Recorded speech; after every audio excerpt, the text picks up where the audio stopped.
The picture is a crucial part of an eBay listing. Tips for taking, editing, and posting better auction photos in this hour of Call for Help. Hi, Call for Help.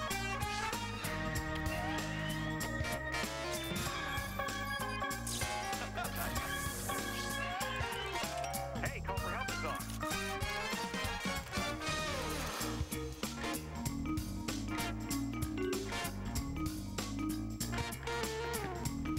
Oh, you just stay there, old paint. I'll be back. Oh. Whew. Hey, how are you? Good to see you. Welcome to Call for Help. I am Leo Laporte, your genial show host.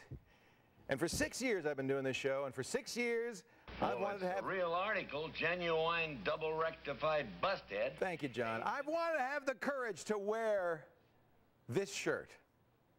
And this is my last chance, so I'm going to wear it. What do you think? You like it? Uh-huh. Yeehaw. That's what I call courage. There's old paint in the back there, right? Yeah, there's some string hanging, but that's all right. What the heck is that? There's only That's the one... problem with this shirt. It gets Yeah. all tangled up and stuff. Only one thing hotter than a geek, and that's a cowboy.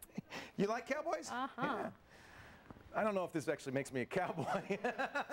Hey, welcome to the show. It's good to see you. I'm Leo Laporte, and this is, yes, the last Call for Help show. But, boy, we're going to have a good time today. I'm so glad you're here. Throughout the show, you're going to see, you know, this show, of course, I've been doing this, and we've had many hosts, of course, Kat and Phil Allingham and Becky Worley and Scott Harriet, and, of course, Chris Perillo for a long time.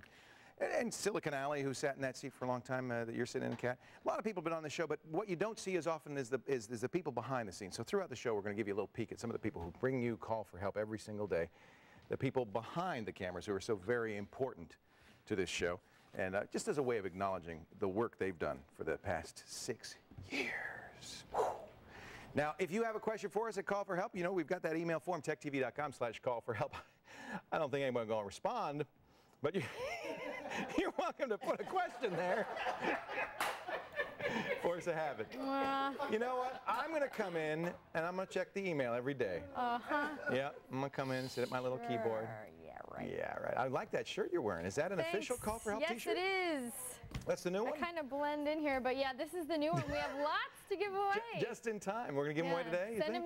Send us your address, and we're going to send out Oh, that's nice. some shirts. Yeah. That's good. Anybody This wants is the girl tee. It's long sleeve if you They're can't really tell. nice. Yeah, I like them. Hey, good show today. Jim Hyde is here. We love Jim. He's been on the show many times before. He's the author of Sell It on eBay. He's going to show you how to take, edit, and post better photos for online auctions. Get more money for the stuff you sell on eBay, so you're going to want to stick around for that. That's what we do. It's what we've been doing for 6 years, is help you use the technology to make your life a little better, make a little bit more money. Plus, websites come and go. Kat has a way you can look back at old pages. It's an internet time machine. I want to show you something, Kat, that just as an example. Okay. We get mail all the time. I get lots of wonderful email. Occasionally I get some regular old-fashioned mail. This came to me from a fellow who's graduating from Pedro Menendez High School in Jacksonville, Florida, Adam Christopher Jackson. And he just, you know, I don't know Adam. And he just decided to send us an invitation to his high school graduation. You only get like 6 of them. That's just really sweet. So where is it? It's in Jacksonville. You know, I'm not going to be doing anything, so maybe I'll go. Oh my gosh, you would make his day. May 22nd. I think I could make that. That's tomorrow. That would be awesome. But that's the kind I mean, old paint be coming out there to Jacksonville. No, that's the kind of thing that I love that. And it's one of the things that really makes doing this show so great, is that people consider us part of their family. Yes, they do. And isn't that sweet? So thank you for inviting us to your graduation. I don't know if Kat's going to be there, Adam, but I will. Okay. Yeah. No, I don't know. I don't think I can make it. Hey, let's get our first call of the day. Wait, I just want to mention something. There's a rumor going around that the Swiffer wet jet is killing dogs and animals. And since I invented the Swiffer, I just want to let everyone know that that is a hoax. What is the Swiffer wet jet? Well, it's this thing that collects dust and dirt on a long pole, and now they have them that actually squirt water. And I invented the dry one when I was an intern a couple years ago, and this is the new version of it. You invented it? Yeah, I invented the Swiffer. Wait a minute.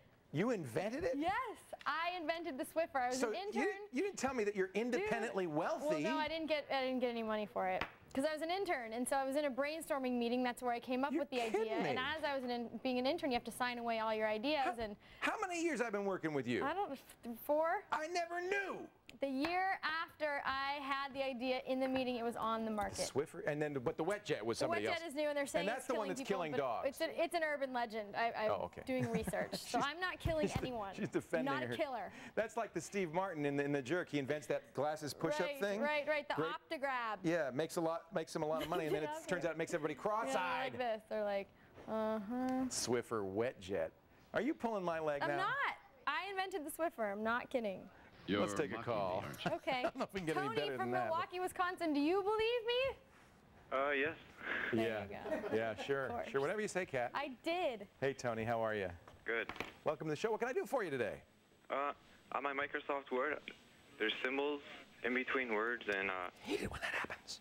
at the end of paragraphs and Yeah. And you don't want to see those anymore, do you? no, I'd like to give them away. So let's activate this later. See, one of these days we're going to have to pay for this program. Okay, this is that's how many years has that been asking us to activate it? Microsoft Word. Okay, this is another line. Now that's what you want to see. You just want to see your plain text with all your stuff. But what you happen to be seeing on there is something a little bit more complicated. You see all these weird symbols, right? Yes. I hate that. I wish there was some way to just to kind of get rid of all those, weird symbols so that you'd never see them again. That would be so cool. Now I can't find out how I did it. It was here a second ago. I just turned them on. Just think about it. There it is. It's this little symbol here. What? Whoa, hey, whoa, hey, whoa, hey. So on your toolbar, and this is probably what happens, you accidentally clicked it. On your toolbar is a little paragraph marker. That's what that is. And it turns on what they call invisibles.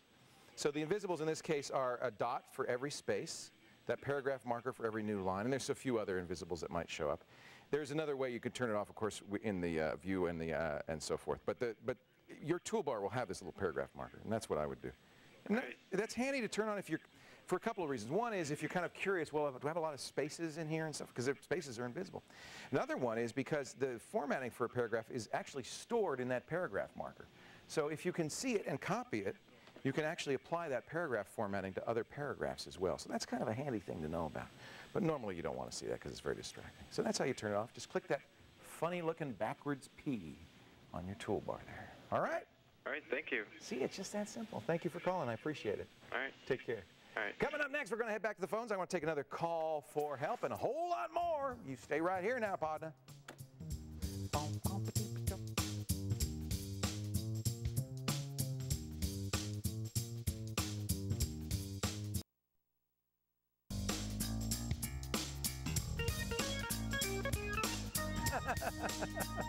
That's Jim and Bill in the shading there, as usual, reading a book instead of, no, Jim and Bill are great. Love them. And as we went into the commercial, the folks upstairs in Master Control, they're the people who really kind of keep this whole thing running. Without Master Control, we wouldn't even be on the air. They're the ones who say, tell Leo he's out of time.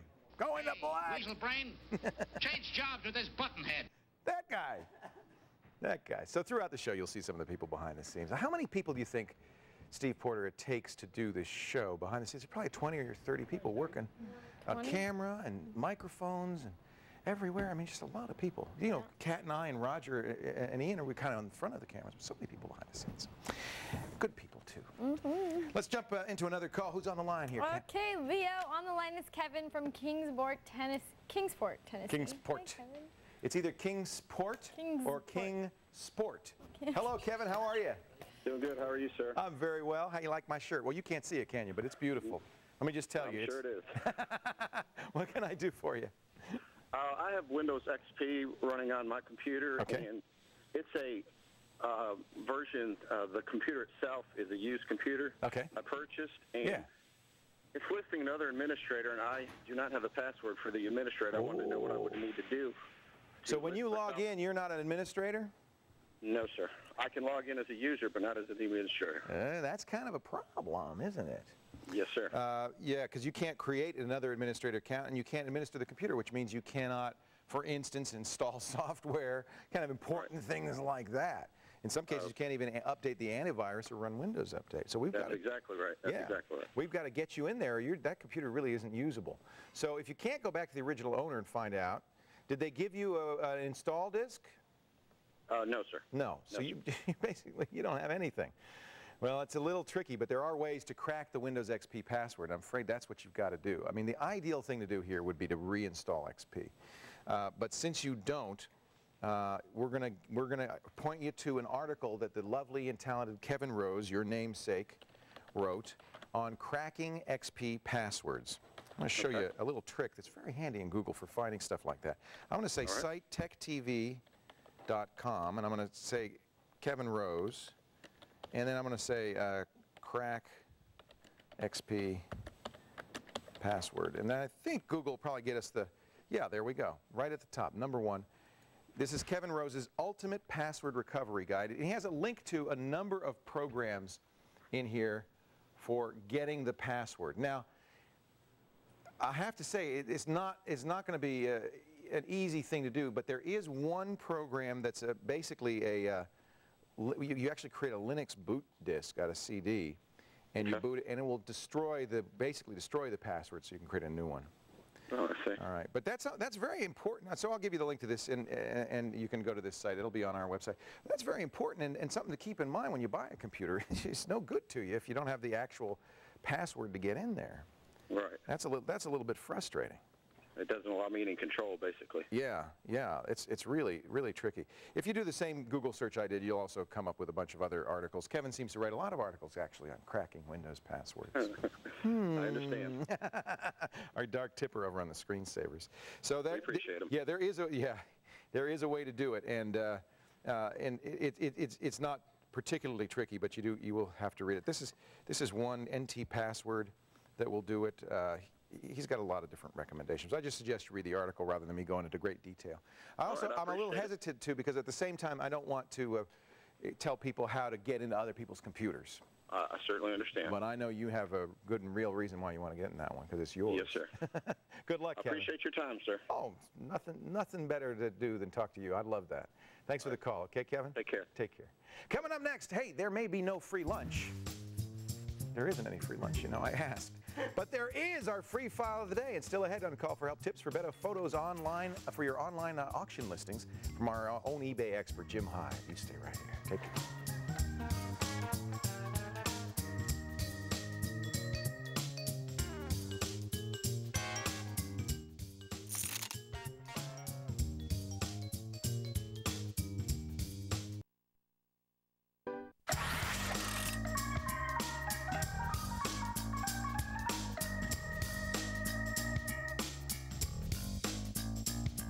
There's Deb and Fiva at the front desk, trying to keep my stalker at bay. Those are nice people too out there, really good people. Hey, you know, every computer comes with a browser these days. Of course, it wouldn't be a computer without a browser, but you don't have to use Internet Explorer just because it came with a computer. There are alternatives. One of the oldest and best known alternatives for browsing is our free file of the day today. Ian the Lab Guy is going to tell us all about Opera. What version are they at This right is now? at 7 right now. See, that's one thing about Opera is they've really updated it a lot. How long have they been around?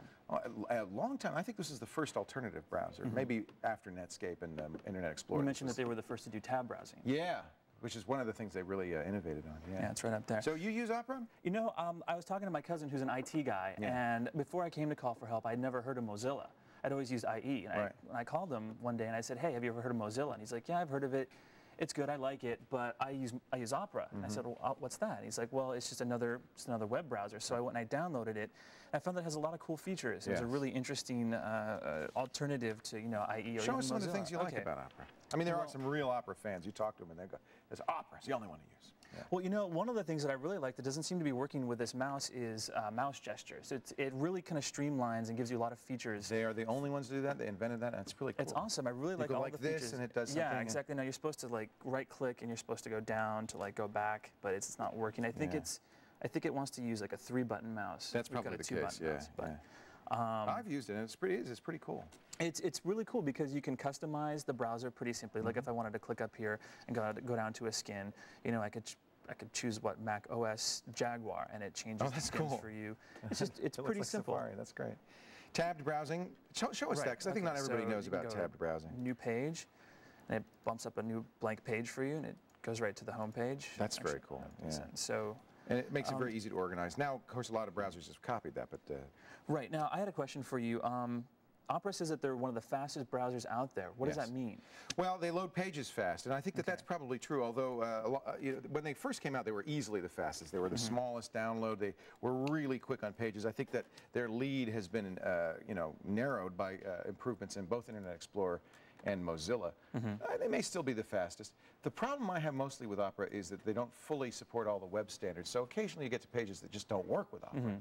On the other hand, if you like Opera and you go to the same pages over and over again, it can be the fast. Sure is fast. Yeah, absolutely. Well, one more thing I wanted to mention, though, that this is a really, great free file, but it's ad supported.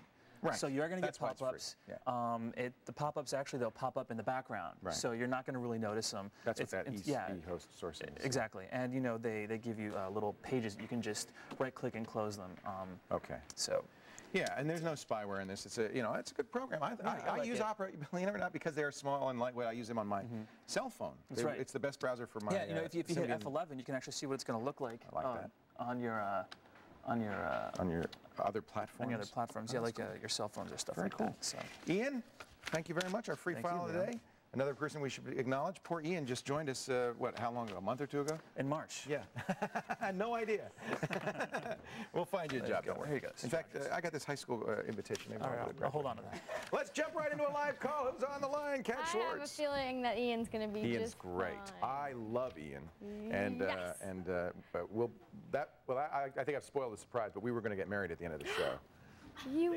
Aren't you supposed to have a wedding and a baby at the end of every show? His grandpa watches. And how old's your grandpa? 100? No, he's 90. 90. Okay. He's 90. He just had a heart attack when I just said that. So no, we're just kidding, Grandpa. Let's take another call. Wow, Who's on the line? I mean, you look like you could with that shirt. I know. On the phone, it's Mitch from Racine, Wisconsin. Hey, Mitch, how are you? Good. How are you? I'm great. I'm not going to ask you how you are again because you already told me. So maybe I could just ask, how can I help you? Well, I'm running XP on my computer right now. Okay. And I was wondering if I could run another operating system on that, and if I could put that on an external hard drive. Well, you certainly can run multiple operating systems on the internal drive. That's not too difficult. Okay. A little trickier booting from an external drive. In the old days, we used to have external drives that were on something called SCSI, S-C-S-I. You could boot from those. If your BIOS supports it, in other words, if your computer hardware supports it, you can boot from a FireWire drive. Okay. I don't believe, although there's some debate over whether you can boot from a USB drive. Roger, you think you could boot from a USB drive? Like a while ago, Phoenix came with a BIOS that supported in hardware. Is your mic on? I'm not hearing you. Okay. It wouldn't allow you to boot from the USB. Are we hearing him? I'm not hearing him. No. Well, I guess my battery's there dead. Oh. No, I hear you now. Oh, good. Don't move. I'm not moving. Okay. Perfect. Hey, anyways, Phoenix came out with a BIOS a couple of years ago that would support booting straight from the USB, and you would actually have to do it from the BIOS. You have to set boot from USB instead of boot from IDE first, and it would look onto the USB port for a drive. And then the only thing you got to remember is that USB drives are very, very slow compared to an internal drive. So if you put something like Windows or even Linux, it's going to take forever. It's going to take forever. Yeah. Okay. Yeah. So, and again, your BIOS has to support it. Your hardware has to support it already, otherwise you won't be able to. Best way to do this, really, Mitch, is to do it on the internal hard drive. Okay. And to do that, what you have to do is it's something called partitioning, which is take an existing single real hard drive and divide it into logical hard drives. So take that one C drive and make it a C, D, E drive, and then each partition can have a different operating system on it. Okay. It's kind of an advanced procedure. What other operating system do you want to use? I wanted to use OS 10.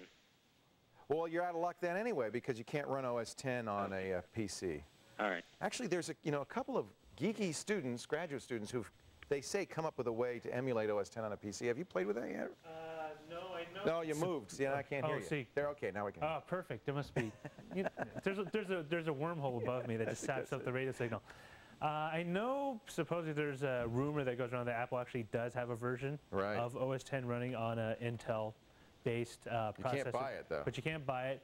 They did release Darwin that, supposedly is kind of what OS 10 is based off of, and that you could actually recompile and run on an Intel machine, but it's not the same thing as running OS 10. The real problem is that it's a different processor. The Intel chips don't run OS 10. It needs a PowerPC chip. Now, this company, Pear PC, supposedly has created a Mac OS 10 emulator Now, for that, you probably wouldn't need to have a partition. Let's see if I can find them. It's PowerPC Architecture Emulator, pairpc.sourceforge.net.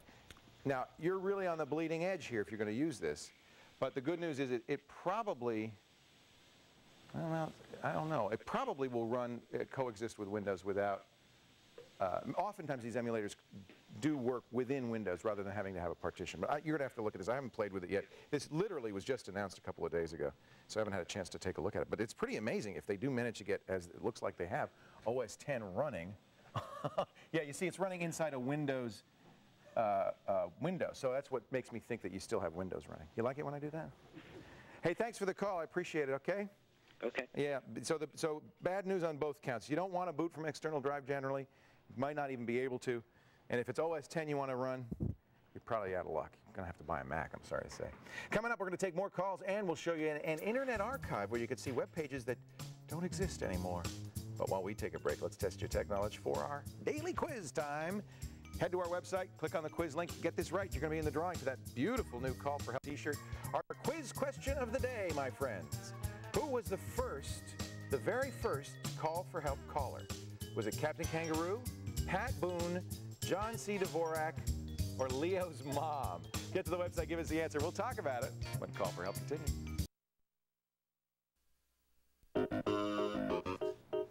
It's our last day here at Call for Help after 6 wonderful years, and they very kindly gave us a chance to put some final words of wisdom on the website, so we invite you to go to techtv.com/callforhelp to read our goodbyes. And everybody is going to tell you where you can catch their stuff and what their website is and all that stuff. Everybody's going to have a chance to be up there, so including George, the series producer Crow. Where's your picture, George? And Dan, the line producer Mitchell. It's been a great 6 years. Say goodbye online at techtv.com/callforhelp. Now, let's jump right into a live call. Who do we have on the line here? I'm looking for that. I want to see. I'll find it in a second. It's under About Us. I'm sorry, I should have told you. Under About Us. Yeah. Okay. Anyway. It's not up yet. It'll be up soon. Yeah. Well, when the show airs. On the phone, it's Brandon from Silver Creek, Georgia. Hi, Brandon. How you doing? Hi, Leo. I'm doing fine. How are you? Oh, I'm doing very well. Oh, look, I got a pop-up. What's your IQ? Smart enough to close you.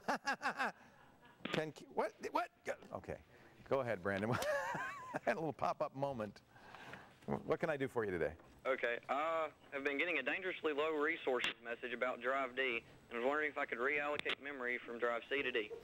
Yeah, you can. So you're getting a message saying you're running out of room on Drive D? Exactly. Yeah. Now, one thing to do is, of course, see if you can rearrange a little bit. But if you have to, if you've decided, well, I cannot get rid of anything more, I've got to have some more room, I want to, and C has some space, you can modify the partitioning, but I'll tell you, you can't do it with anything free. You're going to have to spend some money to do it. You need a program called Partition Magic. Have you ever heard us talk about that? I've heard about it before. Yeah. It's actually from Symantec. They bought PowerQuest, the companies that made it. I wonder if I could still go to PowerQuest and find it. It's about $79, and what it allows you to do, it's what we call a non-destructive partitioning program. So what it allows you to do is resize partitions, and that's your problem. You've got, well, no, I made an assumption here. Do you have 2 hard drives or a single hard drive divided into C and D? It's a single hard drive. Okay, good. Yeah, there's nothing I can do about it if you have 2 different hard drives. But if you have one hard drive that has been partitioned, that is, and as we were talking about before, divided into logical, imaginary drives of C and D, you can rearrange how big those are. But to do it without destroying the data on them, you have to use a non-destructive partitioner. Partition Magic's my favorite one. It's from Symantec. I'm not going to get the site that way, I guess. I was going to the old PowerQuest site. Let's see if I can find it at Symantec. Yeah, see, I think PowerQuest site went out of business. Symantec.com is the company that bought them up. If you go to products, you'll be able to find it. It's Partition Magic is the name of the product, okay? All right. I'll find it here somewhere. Well, you get the idea. Here's, I would say that's probably enterprise products and services. I don't know. Anyway, yeah, and I love the program. The problem is, of course, it's expensive, and so if you're only going to use it once, is it worth it? I don't know. It's up to you. Thanks for the call. I appreciate it. Now it's time for Cat's Clicks. This is so weird. It's the last one. The last one. Strange. If you're sad about this don't be too sad, because there's a way that you can check on our website for years to come. If for some reason something happens to it or you can't find something, this is what you're going to do. You're going to go over to the archive.org. It's actually just archive.org. And here is where you're going to find archives of all different things online, including 10,000 live concerts online, all kinds of vintage software, all kinds of images. Tons and tons and tons of information is archived on this website, including the Wayback Machine. This is pretty cool. In the Wayback Machine, enter in the website that you're interested in looking way back to, like techtv.com/call-for-help, and it gives you a page like this. And we see here that it gives us 4 years of information. Now, they are going to update it again soon, so there will be a 2004 on here. Click on any one of the dates, and you're going to get an archive. Look at this old archive page of Becky. There she is, yeah, hot mama. Yeah. Hot mama. Here's and there's Allison. Silicon Alley, yeah. So you can see George that the website goes far back. Here we've got some Perillo action here. Who's that guy? Yes, and sometimes the links don't click all the way through, but a lot of times they do, and you'll be able to find stories from a long time ago, and you can actually read the information. Here's you, Leo. Here you are. I remember me. Yeah, I used to remember me. Hey, you know, you could go even farther back. Yeah, look at oh this my one. Goodness, that's my old webpage back when I had no graphic sense whatsoever. Yeah, look at that. Look at the spinning globe. That's generic. Yeah. But Clip yeah, art. this is it. You can go back really, really far. Dan Mitchell, our line producer, pointed out you can go even farther back if you use ZDTV.com. Oh, right. That would take you back even past 19. When did we change the name? 1999, 2000? Yeah. Something like that. Yeah. One thing. Look at that. Yeah. Oh. 1998. Oh, let's see what we have in 1998. There's a segment that we didn't get to do because of the show ending from this website called Ultimate Ears that actually makes customized earphones. Those I got are them. cool. They're pretty cool. Check them out, Ultimate Ears. I wanted to because they made me a pair, and they were going to make you a pair and everything. They pour they make a mold from your ear. They pour a thing in your ear, and you go. It's like this little goo, and they. But you see all the rock stars. Monitors. You see the rock stars using them. Right. It's a monitor. It seals the sound. Yeah. They're really cool. Yeah. I'm jealous. And they come in this case. Check this out. And they're about, what, $3,000? They're like $500. They are extremely high end. Well, good headphones are very, very expensive. Here's ZDTV. It's coming up. Oh, look at that. It's like taking a long time because it has to go so far back. The web archive's a neat idea. It was new viruses use porn as lure. Imagine that. No, shocking. Could you imagine? Shocking.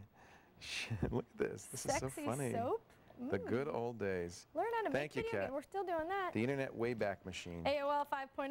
Yeah. Yeah, check it out. All the details are on our website, techtv.com/call-for-help. Send me an email, kat@techtv.com. For people who don't know, that was the old network was ZDTV. Yeah, ZDTV. Okay, lady, I love you. Bye-bye. Bye-bye. Coming up next. Oh, is that the last Cat's Click ever? I don't know. No. I got to tell you something. Kat Schwartz is going to be here for a long time to come. She's not going anywhere. Coming up next, Jim Hyde, the author of Sell It on eBay, has tips for better online auction photos. You stick around.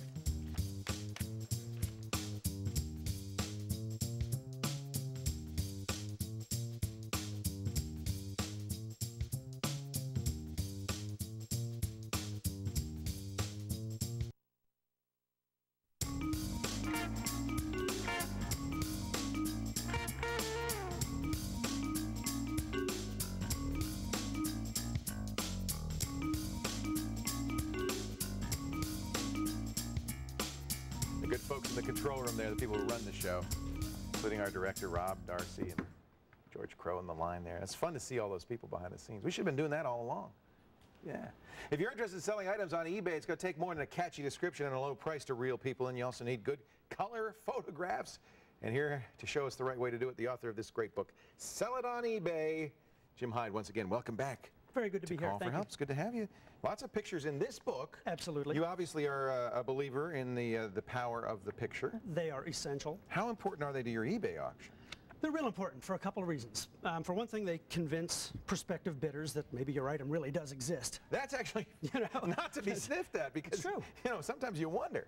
It's true. Yeah, yeah. So, you know, you want to take a picture of your actual item. You don't want to boost a shot from somebody's website or from somebody else's auction. People want to see your item. They want to see if it's got scratches or dents, things like that. They want to see in detail, too, a lot of information about the item, yes. right? Yeah. So they let you, it kind of shows people, yeah, my thing really does exist, and it also lets them know what kind of shape it's in. What are some things people do badly, too wrong? So many things. All right. This example illustrates one, and that is taking a close-up photograph with the flash turned on. Yeah, because it just washes the darn thing out. Yeah. Built-in flash on a digital camera tends to be bad news under any circumstances because it's just not a very flattering light. When you're taking a picture of something straight on, you tend to get this glare, and it does not show your item at its best. So how would you suggest solving that? Turn the flash off. Okay. Every digital camera has a button. Looks like a little lightning bolt. But you need lights or something to do it outside, maybe? Or? You can do it outside on a cloudy day. There are a couple of really cool products, one of which I want to show, that let you get better lighting and better photographs. So turn off the flash and use some other techniques. Turn off the flash. Yeah. Well, what's in the bag? This is so cool. This is one of the coolest digital photography accessories I have come across in so long. It's called the Easy Cube, and this is the smallest one. It's 12 inches square. Stand back. Whoa! Hey! It is a light tent. Oh. You put your item in it. It comes with a little sweep that gives you a seamless background. Put your item inside, take it out in the driveway on a sunny day. It gives you this beautiful diffused light inside. Get it. So that's why you want the tent, because you're going to diffuse the light. It diffuses the light and gives you a real soft, attractive light. And in a pinch, you can take your cat to the vet in it. How many megapixels? Does it matter? It doesn't so much matter. No, eBay photography is not about high resolution. It's more important to have, if you're shopping for a camera for your eBay work, it's more important to look for something that has a macro feature. If you're going to be taking pictures of small items, then you can get nice and close. And some manual controls over exposure, like the ability to turn off the flash. But your pictures are going to be downsized in order to transfer quickly over the web. So you don't need 8 megapixels because you're not going to send that many. You don't. Anyway. Yeah. No. A 2 megapixel or 1 megapixel camera would be fine for eBay work. Okay. All right. One's good enough for eBay work. All right. Let's take some other good pictures. Now, what's wrong with this one? This is another example of what you see wrong in a lot of eBay photos: a busy, cluttered background and just kind of a straight-on shot of an item. It doesn't make me want that chair, I have to say. There's no sense of depth. You don't really know what's for sale: the chair, the bookcase behind it. And the solution that we recommend in the book is, I think, in the next shot. That is to take a sheet. This is a bed sheet draped over that bookcase. But doesn't that look so much better? And underneath, the chair is turned at an angle so it has a sense of depth to it, and it shows the item much better. It's a much more flattering shot. So much nicer, yeah. Very, very good example. So just a sheet behind it's all you need. Now, this is another example of the backdrop. What is this here? This is a sheet of paper grabbed out of my printer. Is that all? This is a little tabletop photo studio you can set up if you do photography of small items. A little tabletop tripod like this you can get on eBay for about 25, 30 bucks. Set your digital camera on it, turn your flash off. The tripod will help you get a nice, steady, sharp shot. And a piece of paper sloped behind your item. And I think the very next shot is the result of that. Look how nice that is. You get a nice, flattering looking product shot. What about if there are defects in the product? Are you going to retouch those in Photoshop or get rid of those? No? You can take your images into Photoshop and maybe brighten them up and things like that, but you don't want to retouch out any scratches or flaws. That's unethical. Right. It could get you into big trouble with eBay police. Best case is the guys say, hey, wait a minute, this has a scratch. I didn't see that in the picture. I don't want it. Exactly. Take it back. You'll get yourself negative feedback. Right, right. Here's an example of the tent used outside with some There's the squirrels. cube in action with some chipmunk salt and pepper shakers. Again, I grabbed a sheet of colored paper out of my printer and set it behind it. And I think the next shot is the result. And you see how that is? That's great. Now, did you have to use a macro lens to get that close on those little squirrels? No, this was taken with a Canon S50, a little compact digital camera with a wide angle position. You did use a tripod, though. Actually, I did not. You didn't even use a tripod. On a bright sunlit day. And just with the close-up feature, the close-up button pushed on the camera, the little flower icon, I was able to get nice and close. That's really great. And here is our doggy without the flash. That's right. This is done right, huh? That's right. This is done right without the flash. And this illustrates another thing that you can do when you're selling small items on eBay. Give people a sense of scale. Right. Put a quarter next to it, a ruler next to it. Let folks know kind of how big the item is. Yeah, because you can't tell. That dog could be huge. That dog could be 5 feet high. Can eBay auctions be made or broken by the pictures? Will they make or break the auction? I don't know if they'll make or break it, but they will certainly, bad photos will not encourage bidding. Right. I wouldn't have bought that chair in the first photo, I have to say. No. Second photo made it look great. Yeah. Now, this is an example of selling a tech item Yes, if you're selling something, a tech item, a game of Monopoly, anything that has a lot of pieces. Open it up. It's a good idea to kind of show the whole, do a group shot. Yeah. Show all of the items in a set, and then in the next photo, if there's one item that's kind of the main item, take a separate close-up of that. You can have up to 6 photos in an eBay auction, and so... Do you usually use a service to store the photos? How do you get your photos on the eBay auction? I use eBay Picture Services, Let them do it. eBay's own hosting service for And that's pictures. good. And you can do it yourself if you want, but it's a lot more work. Yeah, so use eBay service. And finally, I like this. That is back to our rocking chair again. If there is an item, if there's a detail of your item that maybe adds to its value, maybe this is a rare old antique, take a close-up of that item and make that one of your pictures. And I imagine you'd want to put that text in the text of your description as well if people are searching for, for instance, crawler. Make sure that they can't see it in the picture with the search. You've got to make sure the text is in the description. Jim Hyde, once again, you've helped us make money on our eBay auctions, and you can do it on online or in the book. Sell it on eBay. Go to our website, techtv.com/call for help for more tips or to buy the book for yourself. Thanks, Jim. My pleasure. It's been nice having you on the show. It's been an honor. Really appreciate it. Coming up next, one last shot at that big board. We'll play the Wired World Challenge and give away a nice prize. I know we will when Call for Help continues. Stay right here.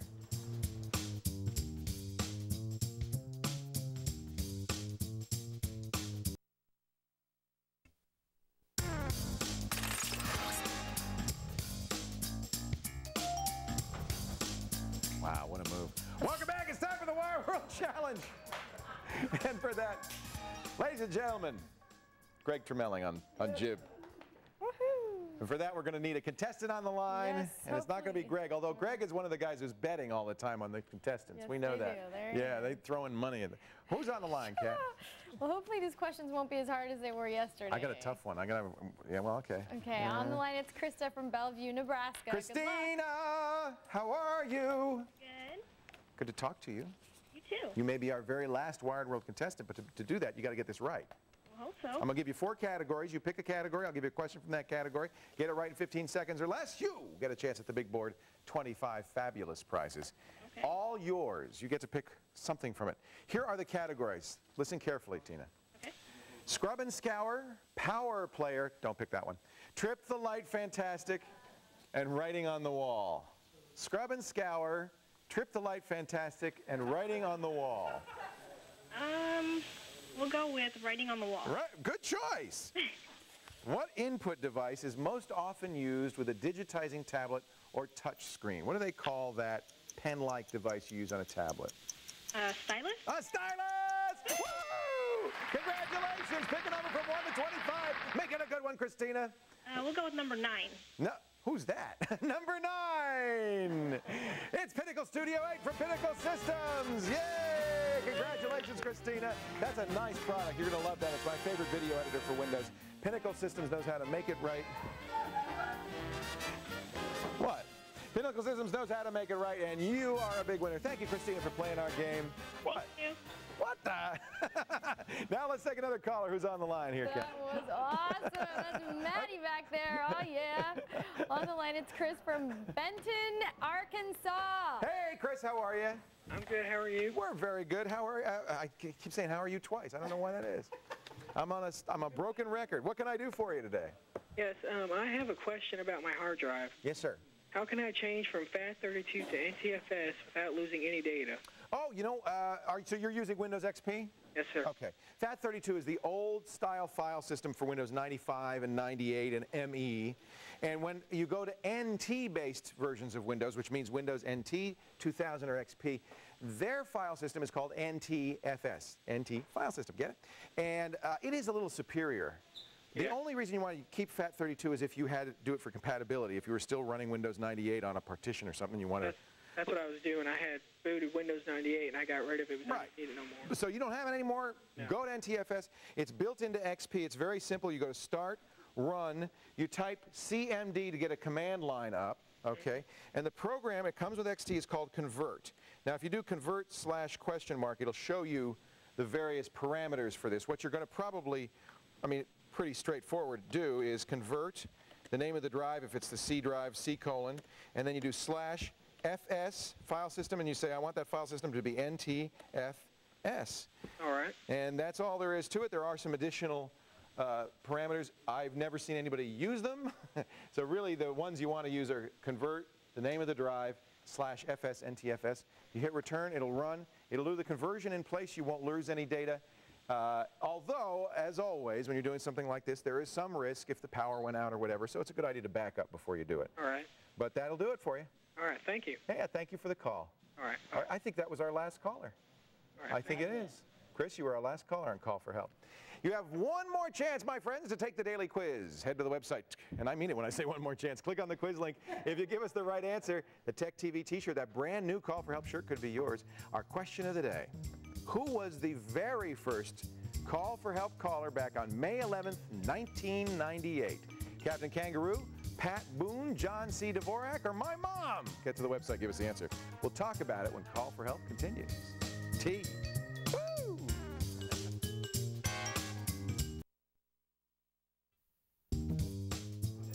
Before the break, we asked you who was the very first caller on our very first Call for Help episode. Call for Help episode. That was May 11th, 1998. It was my mom. The first time we've ever had the D answer be correct. It was my mom, and it was by accident.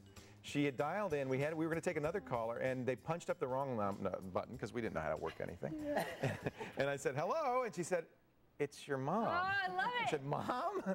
Perfect. It was a good way, actually, to start, all those years ago. I guess we shouldn't do a coming up on tomorrow's show, should we? No. So let's take a look at the email. Okay, I know that you guys are going to be keeping in touch with us through your blogs. How do I get a blog? Oh, blogs are great. Now, there's a couple of ways to do it. Blogger.com is a really good way to do it. Google owns them now, and so you know they're going to be around for a while, and that's absolutely free. Very good service. Live Journal is also free. You don't have to get an invite anymore to do a live journal. I think that's a good choice. Of course, there's people who use commercial services. I use TypePad. Right. You can do that for free, but you probably want to pay $5, $10, $15 for the more elaborate service. Movable Type is the software version of that. Use Movable Type, but that requires that you have some expertise modifying your website and so forth and so on. I think probably the best one is Blogger.com. I think that's a kind of a default these days, don't you think? Yeah, they make it really easy to set up the template, to customize it however you want. Yeah. It's a nice site, it's free. My first blog was on Blogger.com, and you use Movable Type, which also is a great program. Right, and we will be keeping in touch with people throughout. CatSchwartz.com. Yeah. You're not going to go anywhere, right? You have a future on this channel, I think. Yeah, we'll see.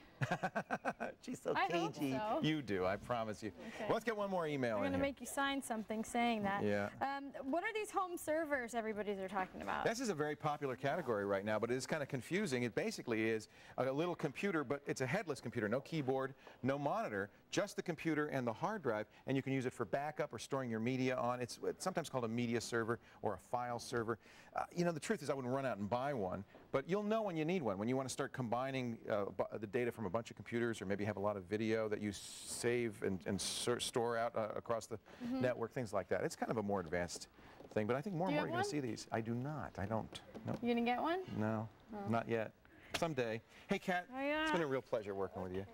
We are at our last episode of Call for Help, 6 years after starting this, May 11th, 1998. It's been a great journey. We thank you so much. It is a real honor and a privilege to get a chance to come into your home every day, and we have loved every single minute of it. I think I don't have to, I know I'm speaking for you and everybody else on call. Come on over here, Roger and Ian, everybody else who's on Call for Help. It has been so much fun. And to all the people who have been on Call for Help over the years, Becky Worley, you come up here. Phil Allingham, you come up. Come on, Becky. The people who've hosted the show, Scott Harriet's not here, couldn't be here. Chris Perillo's not here. And everybody else who's been a part of this show. We have loved doing it. We are not saying goodbye just until we meet again. I think we'll be on the air somewhere, someday.